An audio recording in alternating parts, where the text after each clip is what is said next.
birovni haqqini yeb qochib yurganlar G'uzordan. 3-4 kunda qochib yurasiz xolos, 3-4 kun xolos. 3-4 kun.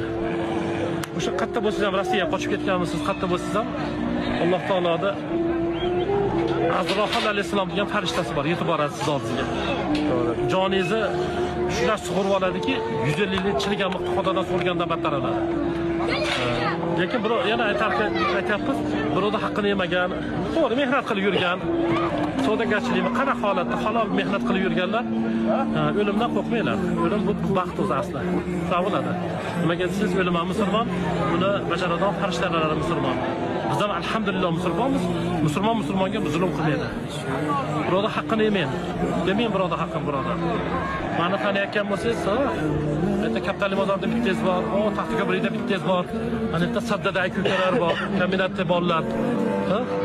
Hamma ko'ryapsiz, taxmintadan ko'rdi. Taxta ko'prikda bittasi bor. $900 haqqim bor. Ko'rib turgan bo'lsalar beringlar. Yo'q, gap beringlar bas. Shular bir ilojini qilinglarki, o'lmanglar og'a. O'lmanglar. O'lsalaringiz, o'lim va o'limdan keyingi hayotida juda qattiq, qo'rqinchli narsalar kutyapti sizni. Ilojini qilib o'lmanglar, ilojini qilib. To'xtatib. Birov o'zganing molini yema. O'zganing molini yema. Siroq uzra tutadi. Bilib qo'ying. 3-4 kun xolos.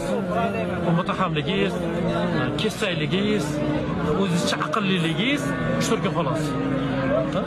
Janoza, siz ham meni ham janozam o'qiladi. Men o'sha azobga qolmayman. Men nimaga siz birovning haqqini yeyapman? O'sha xatoni qilmayman, siz o'sha xatoni qilyapsiz. Ayting, farzandingizga nasihat, bakeli o'g'lim menga o'tar, 15 yillardan bitta akani haqqini yeb deganman. Shuni bola rozi qilib beradi, nasihat qiling. Metta tilla ko'mganman, metta kumush ko'mganman demasdan. Shuni nasihat qiling o'g'illaringizga.